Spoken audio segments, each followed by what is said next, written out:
हाँ भाई, राम राम सबने।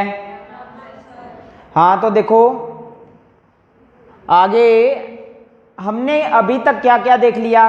प्रोटीन के बारे में पूरा पढ़ लिया, ठीक है। कार्बोहाइड्रेट के बारे में पूरा पढ़ लिया। अब तीसरा जो पोषक पदार्थ है उसके बारे में आज चर्चा स्टार्ट करते हैं। देखो, तीसरा जो पोषक पदार्थ है वसा, वसा के बारे में बात स्टार्ट करते हैं। वसा यानी फैट इसको बोल दिया जाता है, या फिर कहीं कहीं पर ये लिपिड। रियल में लिपिड और वसा में अंतर होता है। वसा की हम बात करें तो ऊर्जा प्रदान करने वाला पोषक पदार्थ है। वसा की अगर बात करें, सबसे पहली बात तो ये निकल के आती है कि सर्वाधिक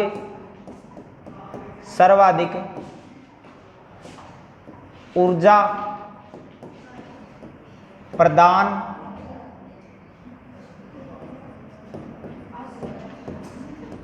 करने वाला पोषक पदार्थ।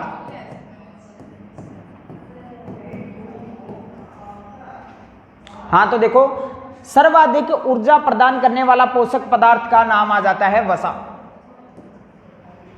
वसा की अगर हम बात करें तो 1 ग्राम से 9.2 कैलोरी ऊर्जा प्राप्त होती है। वसा से जो ऊर्जा प्राप्त होती है वो 1 ग्राम से 9.2 कैलोरी ऊर्जा प्राप्त होती है। इसके अलावा अगर हम बात करें तो इससे हमें दीर्घकालीन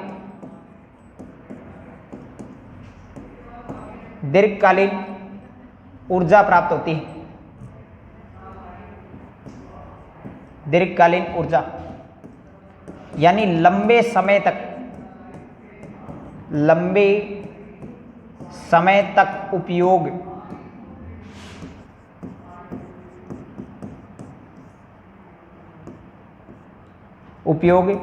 करने वाली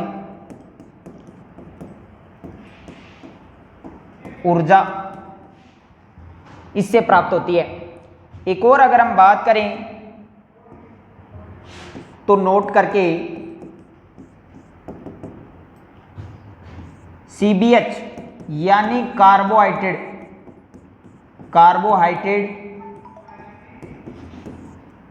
से जो ऊर्जा प्राप्त होती है वो 1 ग्राम से 4.2 कैलोरी ऊर्जा प्राप्त होती है। ये हमने पढ़ लिया था कार्बोहाइड्रेट के अंदर। इसके अलावा जब प्रोटीन से भी ऊर्जा प्राप्त होती है अगर वसा या फिर कार्बोहाइड्रेट उपस्थित ना हो, या इन दोनों से हमको ऊर्जा प्राप्त न होती हो, तो प्रोटीन से ऊर्जा जो मिलती है वो 1 ग्राम से 4.3 कैलोरी ऊर्जा प्राप्त होती है।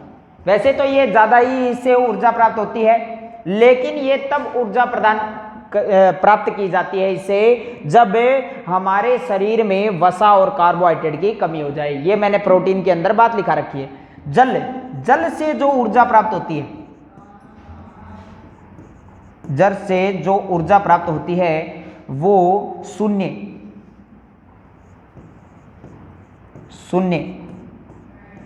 कैलोरी, यानी कोई भी ऊर्जा प्राप्त नहीं होती है। जल से कोई भी ऊर्जा प्राप्त नहीं होती है।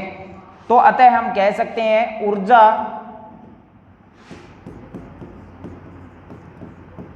ऊर्जा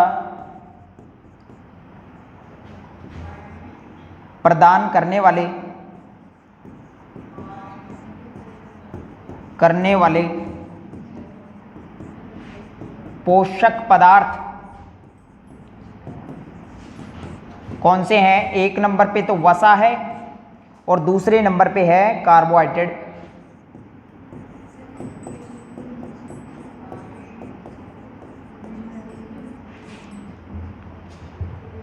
तो देखो, ये खाली एक ऊर्जा के ऊपर बात निकल के आती है कि वसा या लिपिड या फैट की हम बात करें तो वसा सर्वाधिक ऊर्जा प्रदान करने वाला पोषक पदार्थ है। वसा की अगर हम बात करें, भोजन के अवयवों के अंदर विशेष रूप से जैव ईंधन का भी मुख्य रूप से काम करता है। वसा की बात करें तो 1 ग्राम से 9.2 कैलोरी ऊर्जा प्राप्त होती है इसमें। फिर इससे अगर पूछ लिया जाए कि दीर्घकालीन ऊर्जा का स्रोत कौन सा है, तो वसा है, या लंबे समय तक ऊर्जा का उपयोग करने वाला, जो ऊर्जा प्रदान करने वाला जो पोषक पदार्थ है वो वसा ही है। इसके अलावा देखो, कार्बोहाइड्रेट से जो ऊर्जा प्राप्त होती है वो 4.2 कैलोरी। अगर प्रोटीन से भी ऊर्जा पूछ लिया जाए तो 4.3 कैलोरी, लेकिन ये तब ऊर्जा प्रदान करता है जब कार्बोहाइड्रेट और वसा न हो। तो वसा से कितनी मिलती है? 9.2। हाँ, और कार्बोहाइड्रेट से 2 कैलोरी, प्रोटीन से, लेकिन जल से कितनी मिलती है? 0 कैलोरी, यानी कोई भी ऊर्जा प्रदान नहीं करता है। ठीक है, जल। अगर हम बात करें ऊर्जा प्रदान करने वाले पोषक पदार्थ फिर कौन कौन से हो जाते हैं? वसा और कार्बोहाइड्रेट, मुख्य रूप से इनका नाम आता है। अगर ये ऑप्शन में दोनों ही ना हो तब तीसरा नाम है प्रोटीन हो जाता है। ठीक है, ये बात समझ में आ गई? Yes sir. आगे बात करते हैं। अब देखो दूसरा पॉइंट क्या बनता है, वसा का निर्माण।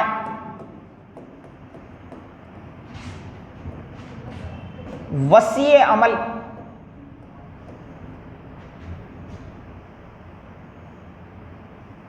वसीय अमल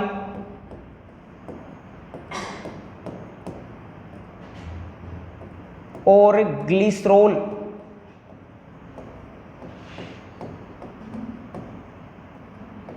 से मिलकर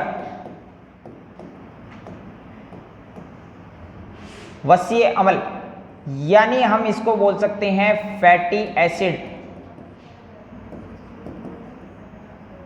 इसको हम फैटी एसिड भी कहते हैं। वसीय अमल और ग्लिसरॉल से मिलकर बना होता है। अगर हम बात करें वसीय अमल की, तो वसीय अमल के इसमें 3 अणु होते हैं, 3 अणु वसीय अमल के, और 1 अणु अपने ग्लिसरॉल का होता है। यह अणु भी पूछ लिया जाता है। अणु का निर्माण किससे मिलकर होता है? परमाणुओं से। ठीक है, परमाणुओं से मिलकर अणु का निर्माण होता है। और बात करें एक अणु, 2 अणु अगर एक साथ मिल जाते हैं तो वो क्या बन जाता है? एक मिश्रण बन जाते हैं। ठीक है, मिश्रण बन जाते हैं। अगर हम बात करें आगे की तरफ तो वसा में कार्बन होता है। वसा एक कार्बनिक पदार्थ है।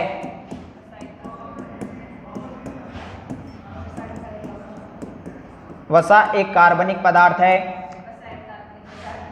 अगर हम बात करें कि कार्बनिक पदार्थ है तो वसा का जो घुलनशील है, वसा घुलनशील होती है। वसा केवल कार्बनिक पदार्थों में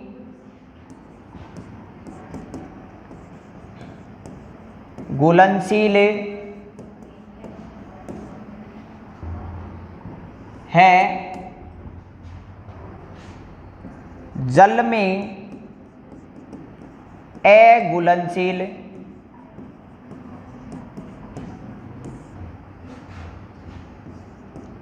होती है। मतलब कि बात क्या निकल के आई? वसा कार्बनिक पदार्थों में घुलनशील है, क्योंकि ये कार्बनिक पदार्थ है, विशेष प्रकार का कार्बनिक पदार्थ है जो कि कार्बनिक पदार्थों में ही केवल घुलनशील घुलता है। लेकिन अघुलनशील ये जल में क्या होता है? अघुलनशील होता है, जल में इसको नहीं मिला सकते। जैसे कि तेल को पानी में, घी को पानी में, समझ में आ गया? तो ये घुलनशील नहीं होते हैं। वसा केवल कार्बनिक पदार्थों में ही घुलनशील है। ठीक है, वसा किस प्रकार का पदार्थ है? कार्बनिक। वसा का जो निर्माण है किससे किससे होता है? वसीय, हाँ, वसीय अम्ल और ग्लिसरॉल से होता है। वसीय अम्ल के कितने अणु? और ग्लिसरॉल के एक अणु यहां पर देखने को मिलता है। अब देखो यहां पर एक और बात निकल के आती है कि इनके मध्य बंध कौन सा होता है।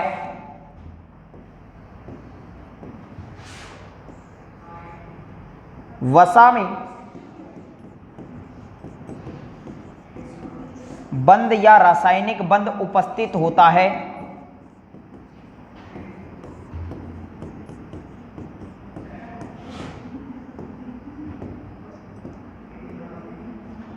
एस्टर,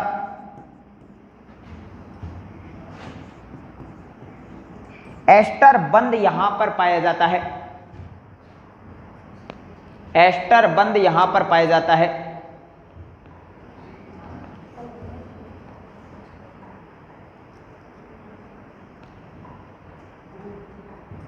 तो वसा से संबंधित कुछ चर्चाएं हमने कर ली है। वसा की बात करें तो फैट बोल देंगे, लिपिड बोल देंगे। वैसे लिपिड और फैट जो वसा है उन दोनों में अंतर होता है, कुछ अणुओं का अंतर होता है। इसके अलावा अगर हम बात करें इसका जो निर्माण है वसा का, तो वसीय अम्ल और ग्लिसरॉल से होता है। सर्वाधिक ऊर्जा प्रदान करने वाला पोषक पदार्थ कौन सा है? वसा है। 1 ग्राम वसा से कितनी ऊर्जा मिलती है?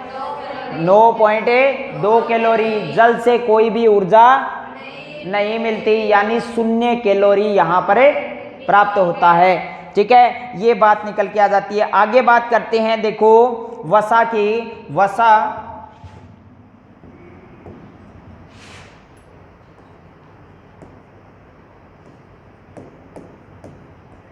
जंतु वसा के रूप में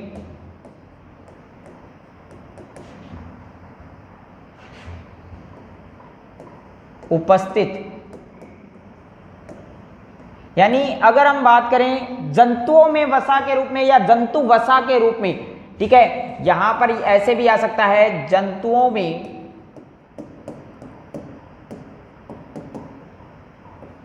वसा के रूप में या जंतु वसा के रूप में उपस्थित होता है। अगर हम बात करें तो वसीय अम्ल, और इसी वसीय अम्ल से निर्माण हो जाता है बहुत बार कोलेस्ट्रॉल। तो ये आया हुआ क्वेश्चन है, जंतु वसा के रूप में उपस्थित होता है कोलेस्ट्रॉल। ठीक है, तो कोलेस्ट्रॉल विशेष रूप से बात करें तो हमारे नलियों में जाकर के इकट्ठा हो जाता है, यानी वसा क्या पाचन है, समझ में आ गया। वसा को अगर तोड़ दिया जाए तो 2 रूपों में टूटेगा, एक तो वसीय अम्ल, दूसरा ग्लिसरॉल, क्योंकि इसका निर्माण किससे हो रहा है? वसीय अम्ल और ग्लिसरॉल से। वसीय अम्ल के कितने अणु? 2 अणु, 3 अणु, ठीक है, और ग्लिसरॉल के 1 अणु यहां पर देखने को मिलते हैं। तो इस तरीके से वापिस जब वसा को वापिस तोड़ा जाता है तब इससे क्या बनता है? वसीय अम्ल बनता है, और वसीय अम्ल से ही क्या बन जाता है लास्ट में? कोलेस्ट्रॉल। समझ में आ गया? तो ये चीज देखने को मिलती है। फिर एक और चीज हम चर्चा कर लेते हैं कि वसा का पाचन हमारे शरीर में, देखो वसा का पाचन हमारे शरीर में करता कौन है, तो इसकी भी चर्चा जरूरी है। यकृत या लीवर, और यकृत या लीवर किस तरीके से करता है, तो इसमें विशेष रूप से नाम आता है पित्तरस। पित्तरस का मतलब हो गया बाइल जूस।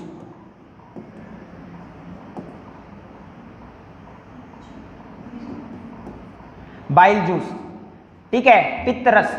यकृत पित्तरस का निर्माण करता है, और पित्तरस से क्या होता है? वसा का पाचन होता है विशेष रूप से। अब पित्तरस की बात करें, बाइल जूस से ये यकृत में निर्माण किया जाता है, और इसी के द्वारा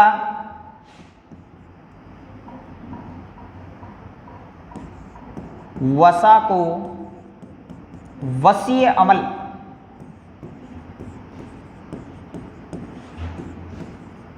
में बदलना या पाचन, इसका पाचन इसको यहां पर कहा जाता है, इसका पाचन यहां पर किया जाता है, यानी छोटे टुकड़ों में तोड़ दिया जाता है, वसा को वसीय अम्ल में तोड़ दिया जाता है, यहां पर बदलना देखने को मिलता है। वसा को वसीय अम्ल में तोड़ा जाता है और तोड़ता कौन है? पित्तरस। ठीक है, पित्तरस किसके अंदर होता है? यकृत या लीवर में। ठीक है, ये इसी चीज को हम पाचन भी कह सकते हैं, वसा को वसीय अम्ल में तोड़ना। ठीक है, वसा को वसीय अम्ल में तोड़ना, इसको हम बोलते हैं वसीयकरण।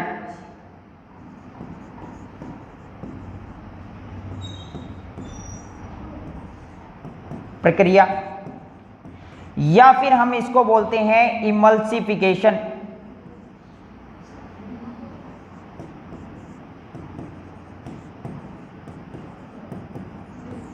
इमल्सिफिकेशन हम इसको क्या बोलते हैं? वसीयकरण या फिर इमल्सिफिकेशन इसको कहा जाता है। वसा को वसीय अम्ल में तोड़ना, ऐसे क्वेश्चन पूछ लिया जाता है। या पित्त रस वसा का पाचन कौन सी प्रक्रिया से करता है? वसीयकरण या फिर इमल्सिफिकेशन से करता है। यह बात ध्यान में रखनी है। वसा का हमारे शरीर में संचय, वसा का हमारे शरीर में संचय या इकट्ठा होना, इसको इकट्ठा करने वाले दो ही अंगों के नाम आते हैं। एक तो देखो इसका संचय कहां पर होता है? लीवर में। लीवर में इसका कह सकते हैं। इसके अलावा हम कह सकते हैं त्वचा की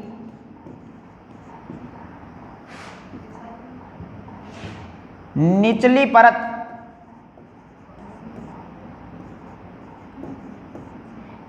यानी अधिचर्म बोल सकते हैं।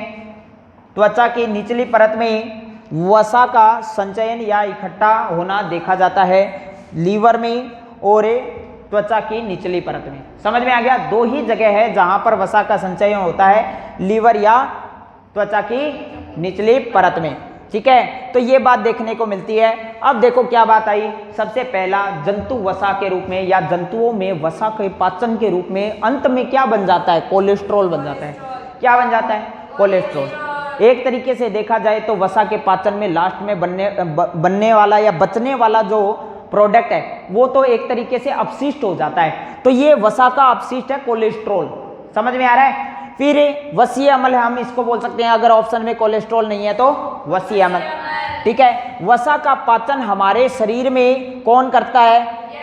यकृत। अगर ऑप्शन में अंग नहीं पूछने को बोला है तो हम क्या बोल देंगे? पित्त रस। और पित्त रस से जो वसा को किस में बदलता है? वसीय अम्ल में बदलता है। एक एक सारे के सारे क्वेश्चन है। ठीक है, और अगर हम बात करें वसा को वसीय अम्ल में बदलना, ये कौन सी प्रक्रिया? वसीयकरण। और इसी को हम क्या कहते हैं?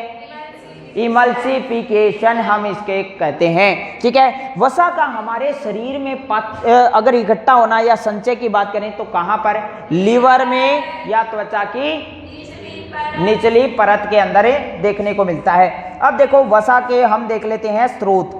वसा के कौन कौन से स्रोत होते हैं? वसा हमको कहां कहां से प्राप्त होती है? वसा के स्रोत, वसा के स्रोतों की बात कर लेते हैं। इसमें अगर हम बात करें तो दूध,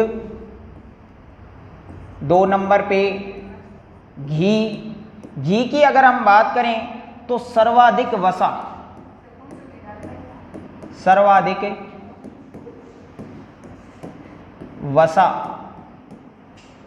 का स्रोत।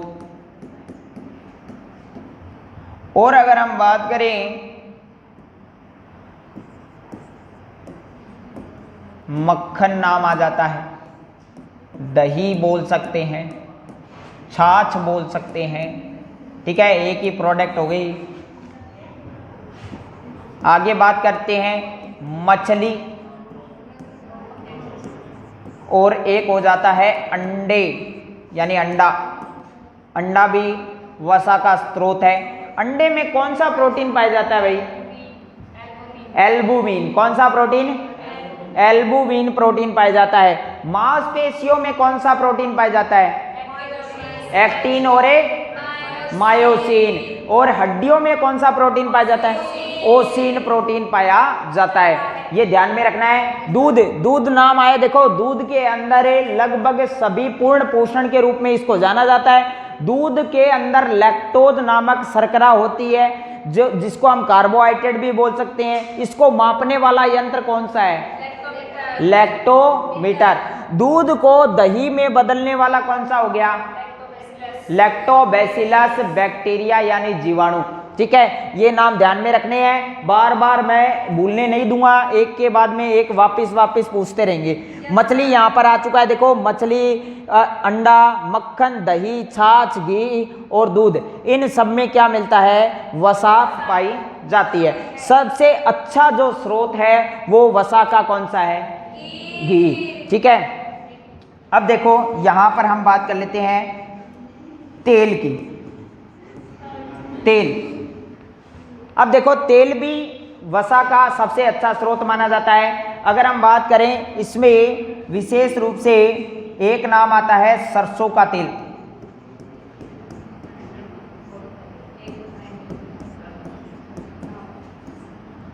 एक नाम आता है मूंगफली का तेल। एक नाम आता है सूरजमुखी का तेल।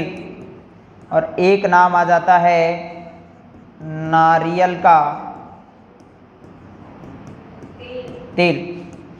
इसमें तेलों में अगर हम बात करें तो सर्वाधिक जो वसा देखने को मिलती है वो सरसों में सबसे अधिक जो वसा का स्रोत है तेलों में, तो वो हमारे सरसों के तेल में है।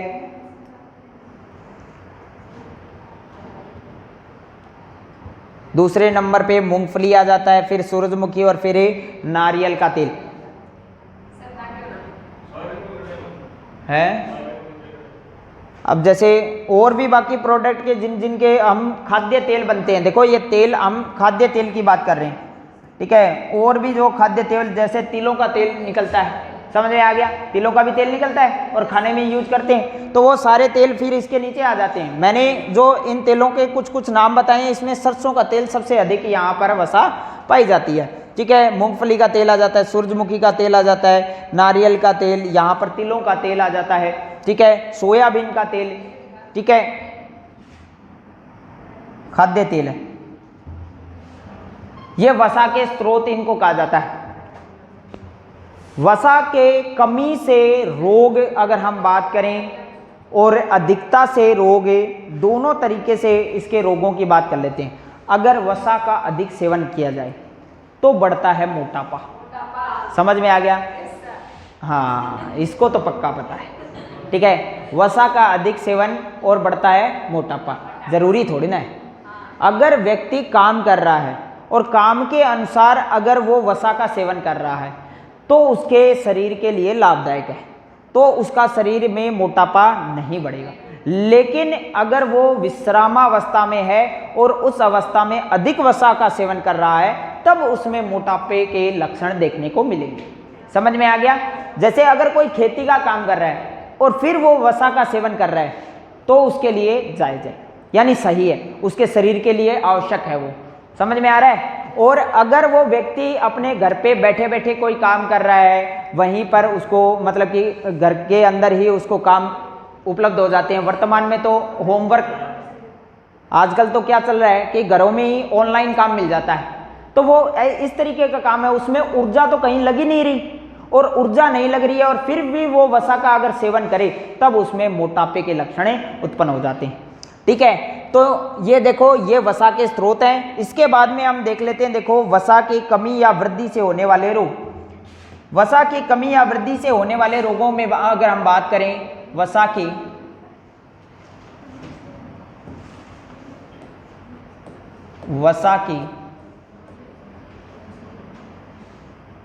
वसा से होने वाले रोग,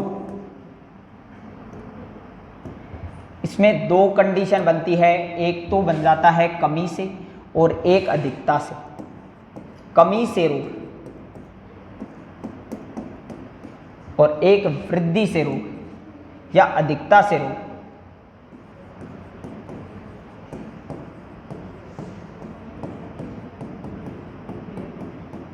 अगर हम बात करें कमी से रोग की,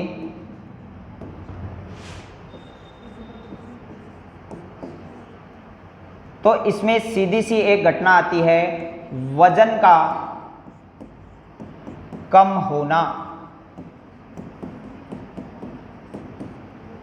जिस व्यक्ति को पूर्ण रूप से वसा नहीं प्राप्त होती है या वसा का सेवन नहीं कर पाता है, तो वहां पर उसके शरीर में अगर वसा की कमी हो गई तो उसके सबसे पहले तो वजन कम मिलेगा। समझ में आया? वजन में कमी हो जाती है, यानी पहले जैसे 60 किलो था तो अब उसका 55 किलो या 50 किलो तक हो जाता है, या पहले जिसका 50 किलो था 45 किलो या 40 किलो तक हो जाता है। समझ में आ गया? तो ये वजन का कम होना यहां पर देखने को मिलता है। फिर इसके अलावा यहां पर कमजोरी महसूस होना,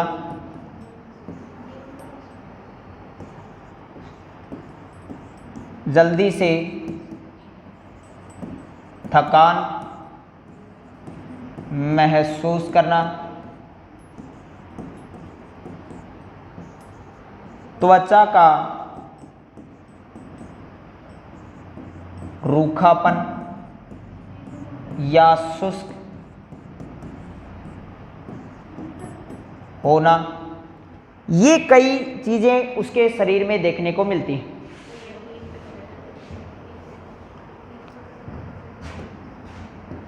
फिर हम बात कर लेते हैं अधिकता से। अधिकता से तो एक ही रोग यहां सामने आता है और वो है मोटापा। मोटापा यानी ओबेसिटी।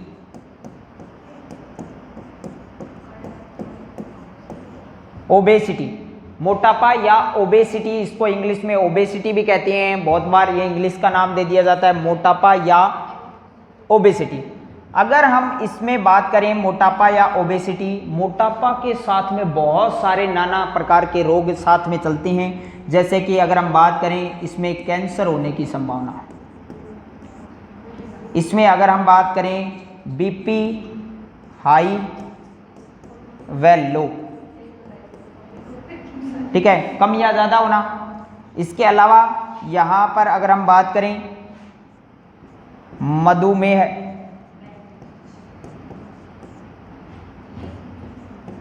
डायबिटीज, ये दोनों प्रकार के हो सकते हैं। यहाँ पर डायबिटीज दोनों प्रकार के, इंसिपिडस और डायबिटीज मेलिटस,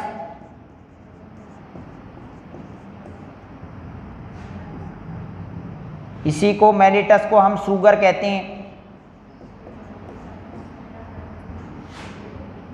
ये इस तरीके के बीमारी यहाँ पर देखने को मिल जाती हैं। वजन का बढ़ना, ठीक है, तो ये चीज़ें यहाँ पर देखने को मिलती हैं।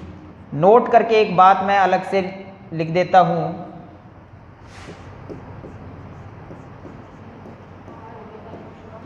BMI बॉडी मास इंडेक्स,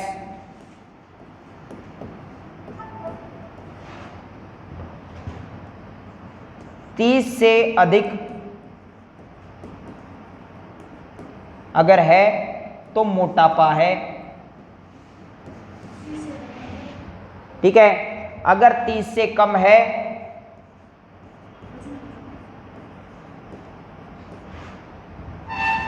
तो यहां पर स्वस्थ है व्यक्ति। अगर जिस व्यक्ति का BMI बॉडी मास इंडेक्स ये अगर 30 से अधिक होता है, उस मीटर में, तो वो हो जाता है मोटापा। अगर 30 से कम है तो वो व्यक्ति स्वस्थ है।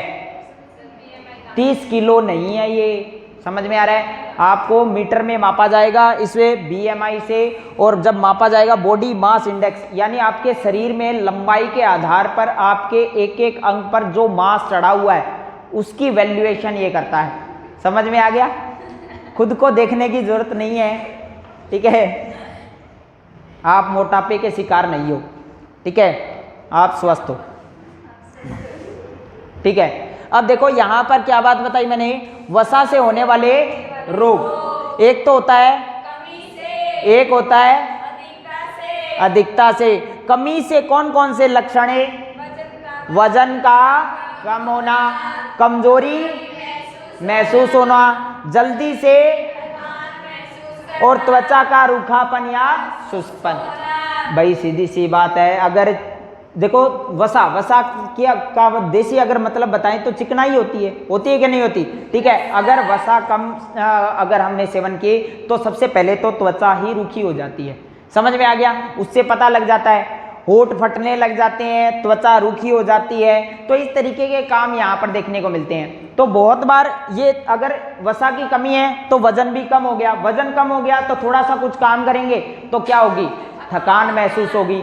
थकान महसूस होते हुए हमको क्या महसूस होगा? कमजोरी महसूस होगी। समझ में आ गया? इसमें हो सकता है कि वसा की ज़्यादा अगर कमी हो गई तो यहाँ पर आंखें धंसने लग जाती हैं। समझ में आ गया?